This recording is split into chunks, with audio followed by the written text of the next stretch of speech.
Magandang araw, idol. So ayun, may bagong update si Meta. So guys, effective po October 6. So may bagong update si Meta para sa ads on Reels and in-stream ads.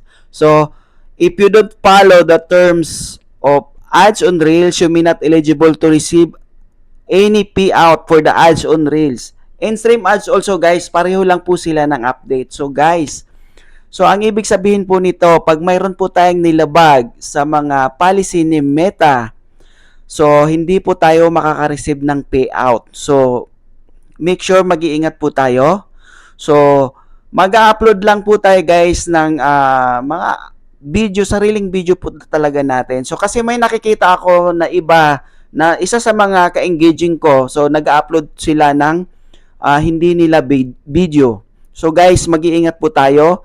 Di bale ng county lang yung views kasi usually ang nag-upload sila ng yung